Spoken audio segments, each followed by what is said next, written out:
ওরা আত্মার বলে নবীকে গালি দেয়, নির্বংশ। যে মুহাম্মদ একদিন দুনিয়া থেকে চলে যাবে, মুহাম্মদের নাম নিশানা দেওয়ার মতো পৃথিবীতে কেউ থাকবে না।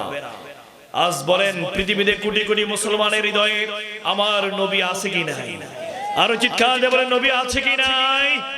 আরো জোরে বলেন আছে কি নাই? আছে। নবী আমার আছে, ছিলেন, কিয়ামত নয় অনন্তকাল পর্যন্ত নবীর মর্যাদা সমুন্নত করেছেন কে? আল্লাহ তাআলা। জোরে বলি সুবহানাল্লাহ।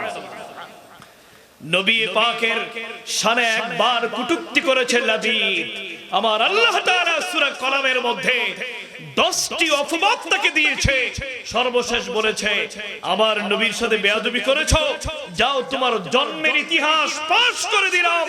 তুমি যে হারামজাদা, এটা আমি আল্লাহ তাআলা কোরআনের ভাষায় জানিন বলে তোমাকে সফর্দ করে দিলাম। জোরে বলেন সুবহানাল্লাহ।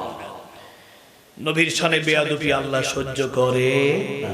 বলেন সহ্য করে? করে না।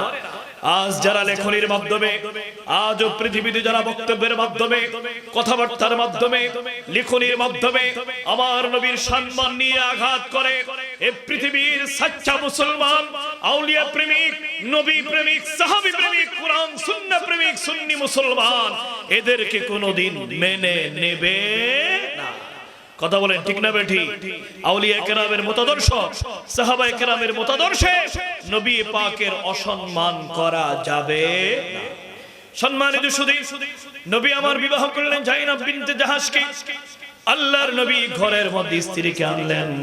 সাহাবায়ে কেরাম খাবার শেষ বাড়িতে চলে যাবে, না বুঝে তারা বসে আছে। আমার আল্লাহ তাআলা সাথে সাথে কোরআনুল কারীমের 22 নম্বর পারার 4 নম্বর পৃষ্ঠায় পর্দার আয়াত অবতীর্ণ করলেন। হযরতে ওমর যা চেয়েছে সেই মতে আল্লাহ তাআলা বলেন, ইয়া আইয়ুহাল্লাযীনা আমানু লা তাদখুলু বুয়ুতান নবী ইল্লা আইয়ুযানা লাকুম। জোরে বলি সুবহানাল্লাহ। ও আমার ইমানদার বান্দারানি, নবীর দরবারে যখন ঢুকবা, আমার নবীর অনুমতি না নিয়ে নবীর ঘরে প্রবেশ করতে পারবে না। জোরে বলি সুবহানাল্লাহ। নবীর স্ত্রীদেরকেও আল্লাহ তাআলা সাবধান করে দিলেন, হে আমার নবীর স্ত্রী খাদিজা রে, হে আমার নবীর স্ত্রী আয়েশা রে, হে আমার নবীর স্ত্রী যায়েনাব রে, হাফসা রে, তোমরা শোনো, নবীর সুহবতের কারণে এমন মর্যাদা আমি আল্লাহ তাআলা তোমাদেরকে দিয়েছি। তোমরা যখন অন্য পুরুষের সাথে কথা বলবা, মিষ্টি মধুর ভাষায় কথা বলতে পারবে না। তার কারণ হলো মুনাফিক যারা, তারা তাদের অন্তরে কুমতলব নিয়ে তোমাদের সাথে অন্যায় করবার ইচ্ছা পোষণ করবে। যারা বলেন নাউজুবিল্লাহ।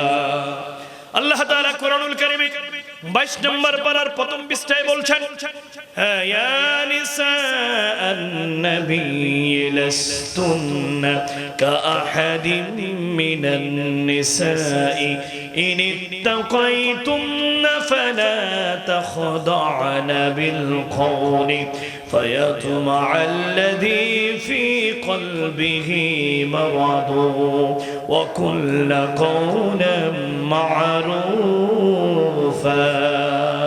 আল্লাহ তাআলা ডেকে বলেন, হে আমার নবীর স্ত্রীরা, নবীর সাথে থাকার কারণে পৃথিবীর সকল মহিলার থেকে আমি আল্লাহ তোমাদের মর্যাদা সবার ঊর্ধ্বে স্থাপন করে দিয়েছি। সুবহানাল্লাহ। নবীর স্ত্রীদের মর্যাদা জমিনের সব মহিলার থেকে বেশি না কম? যারা বলো না বেশি না কম? কি সামান্য একটু বেশি? হ্যাঁ, সামান্য একটু বেশি না। তারা দুনিয়ায় তাদের জান্নাতের সুসংবাদ আল্লাহর দরবার থেকে চলে আসে। সুবহানাল্লাহ। খাদিজা এমন এক মহিলা ছিলেন, সেই খাদিজার বিরুদ্ধেও আমাদের দেশের ইসলামিক স্কলার কথা বলে, বেয়াদব তোমার মুখে আটকায় না? তোমার স্ত্রীকে যদি বলা হয় ইনটেক ছিল না, তাহলে তোমার কাছে ভালো লাগবে? নবী পাকের খাদিজা, যিনি ছিলেন উম্মতের আদর্শ মহিলা আম্মা জান, সে আম্মা জানের বিরুদ্ধে কথা বলে, আমি তো মনে করি তার ঈমানের মধ্যে সমস্যা আছে। কথা বলেন ঠিক না?